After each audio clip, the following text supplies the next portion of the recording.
Okay, I'm back. So I think I was asking what kind of lens do you naturally think that you, or lenses do you naturally kind of see the world in? So,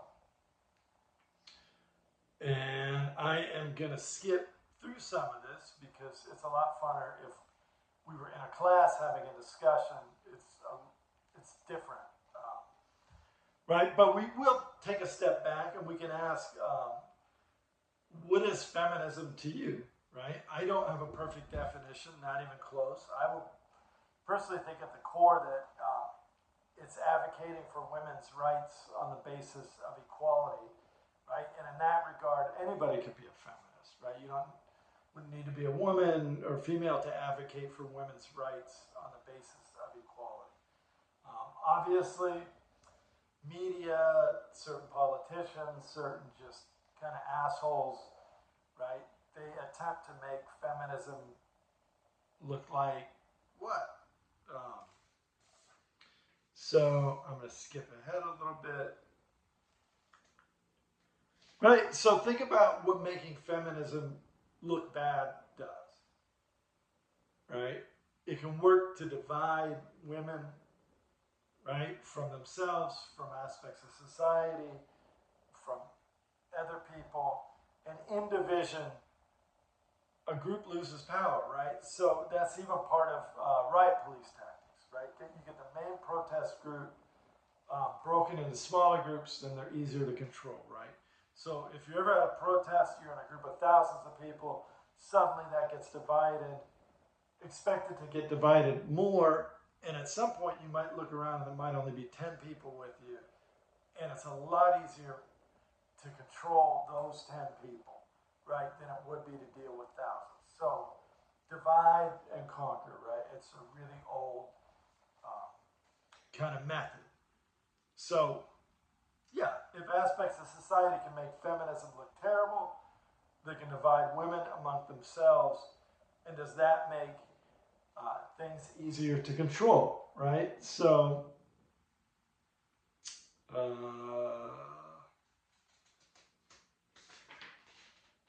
yeah. So, um, if we look historically, we can see big kind of inequities between women and a lot of men, right? Women couldn't vote until 1920. They couldn't own property in every state until 1900.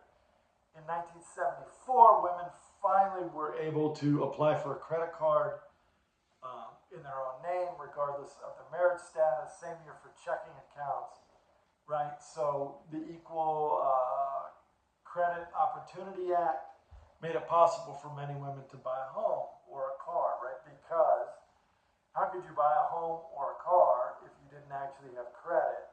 What lender is going to lend you money without any kind of credit or credit score, right? So, uh, yeah, we can look back through history, recent history, we can see large areas of inequality between men and women, right? Currently, the wage gap, difference of pay between men and women who do the same job, 16%, right? If we intersect gender with other things, numbers like 57 cents for every dollar earned start becoming visible. So, right, instead of making $1,000, right, uh, it's $570, right?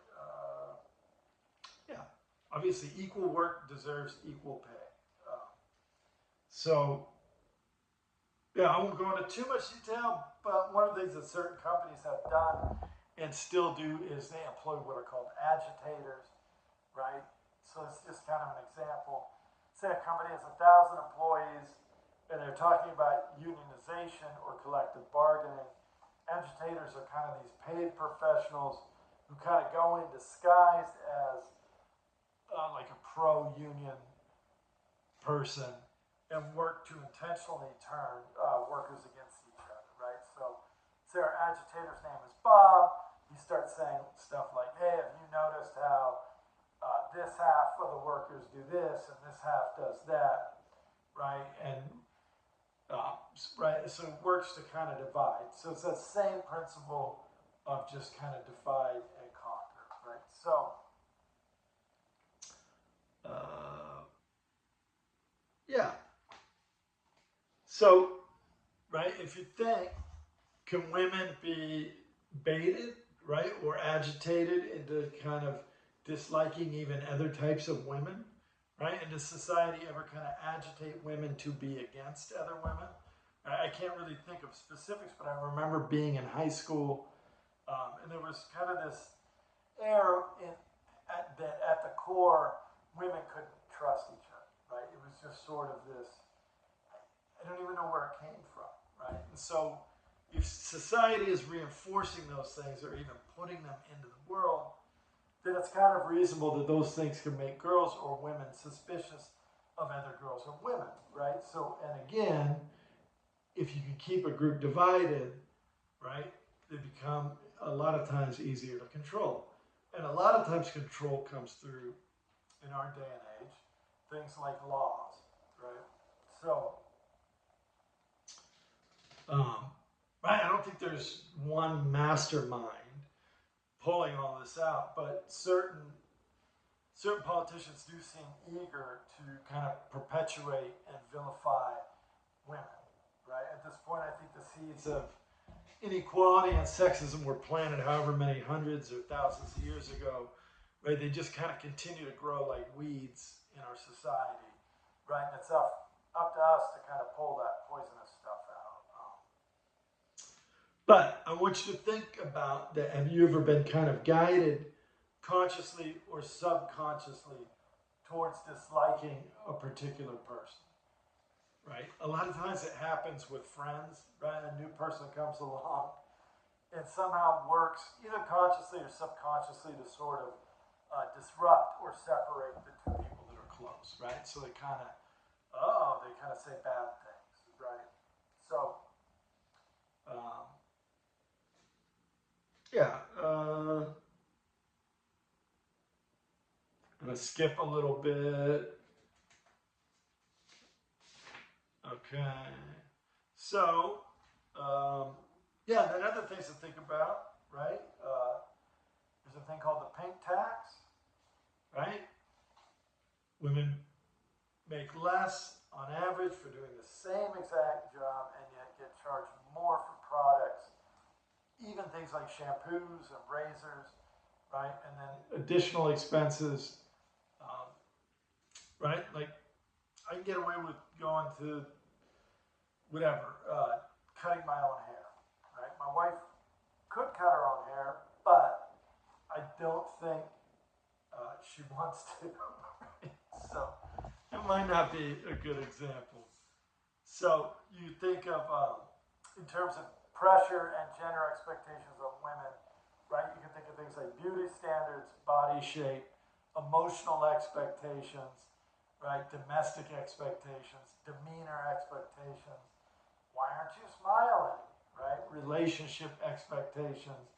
So when you read this week's stories, right, take those kind of critical examinations into the reading. Look for areas where beauty and body standards are explored.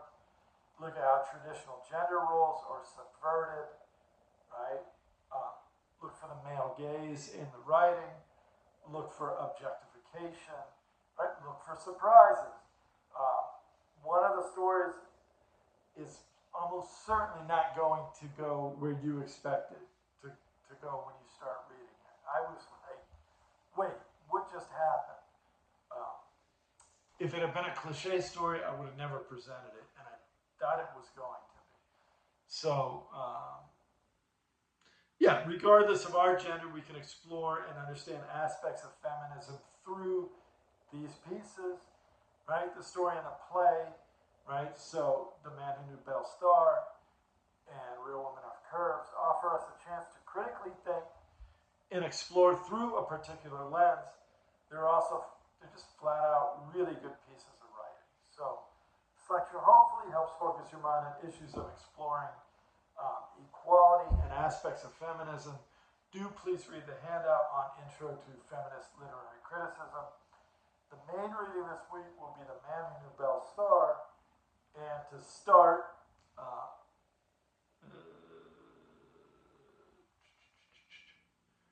yeah, and to start or finish, I don't remember what I put in the module. Real Women Have Curves. So just whatever it says on the module. And then you will see, an assignment for this week. So that's it. I'm going to go enjoy the last couple hours of Labor Day. I hope you're all doing well. All right. Bye.